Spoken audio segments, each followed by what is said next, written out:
Welcome to this edition of the Knoxville College Network News. We begin with breaking news as the Board of Directors of Knoxville College head south to the great city of Atlanta, Georgia for their annual working retreat. The goal of the brand new board and interim president Leonard Adams is to get the Bulldog Nation on track to accreditation, which is the first step in getting Bulldog Nation back up and running and restoring this prestigious HBCU to greatness. Let's take you out to location as the board rolls up its sleeves, gets back to work, and they even found a little time for celebration.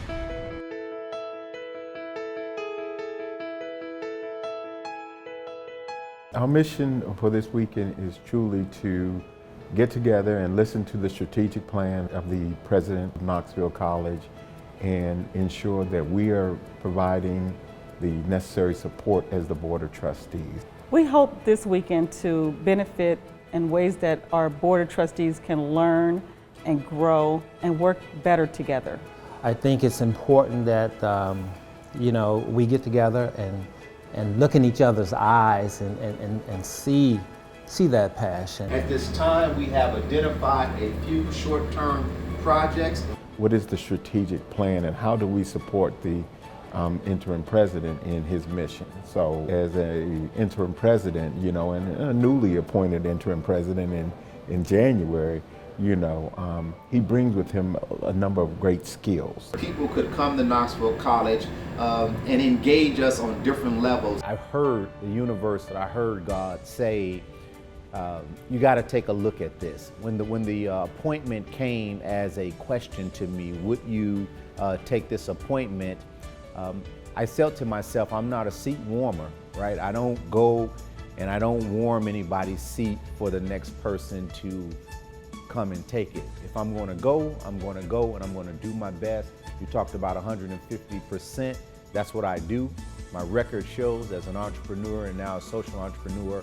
I take startups and I make them successful. We had Attorney Parks, and he taught us he did a great board assessment and things that we should look at and maybe try to improve. And I think we all got a lot of good messages from that. I don't think that it has changed over the last century. It was important then and it's still important. My understanding, Morris Brown was in a lot more debt than Knoxville College. And I'm very interested to find out what they did and how they were able to get out of the debt situation that they were in. Our biggest hurdle is that we lost our accreditation. And to regain accreditation is a big hurdle. It's actually the gear that turns all of the other hurdles or gears that are out there. If we do not, and if we're not adamant about getting accreditation, we might as well close our doors. It's as simple as that. You either get accreditation or you close. After a day packed with meetings and strategy sessions, the Knoxville College Board of Directors returned for day 2, a day that focused on success as they take one giant step toward getting back to prominence and holding a graduation ceremony with a keynote speaker who knows exactly what they're going through. Why do we need HBCUs right now, especially at this point in our history? I would take that question and turn it, why don't we need HBCUs? The list goes on. I heard from Dr. James and he got to a point where when people ask him that question, he's not answering it, right? Because that shouldn't even be a question that comes out of anyone's mouth, particularly Black and brown people. And we hear that from that family as well. So just to give a small bit, you need it because you see leaders here that come from historical Black colleges and universities. I would just add that no other organization pours into the Black middle class like historically Black colleges and universities. The only organization even close, I would say, would be the Black church. But historically Black colleges and universities, it's not just us saying it. We have the data to prove, 85% of Black doctors, judges, lawyers, preachers, teachers, pharmacists, CPAs, almost any field of endeavor that you can think of come out of HBCUs.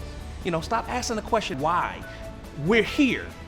We've been here for over 180 years, and we've been doing a phenomenal job of educating Black and brown youth that go out and do great, phenomenal things. Look at our vice president, right now. Kamala Harris, who came out of Howard University. I mean, the list goes on and on regarding the type of people that we push out. I bring you greetings from Morris Brown College, Georgia's first and only historical Black college founded by Black people for Black people. Also, I would like to give a huge hello to my Aunt Velva, who is a 1964 music education graduate who I know is watching. She graduated from the Knoxville College. She was so excited when I told her that I would be your speaker here today. Hey, Aunt Velva. To the class of 2021, our sole graduate, I want to congratulate you for all of your hard work over these years. Solely to be prepared, to learn, to be educated, to go out into this world and to make a difference. Be it going into the workforce or into graduate school, you have been prepared. You have been prepared to be a leader and to make our world a better place. And I absolutely believe that this wonderful institution will be fully restored. HBCUs have served as a beacon of inspiration. So I celebrate with you here today, along with all of our ancestors.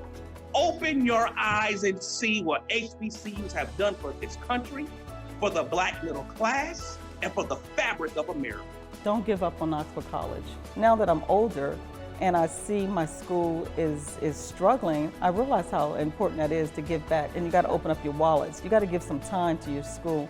You got to recruit for your school. But, you know, giving back is important. I think that everything that I am today is because of Knoxville College. For us, we are going to be educating our students to go on to graduate school or to go out into the career in the workforce.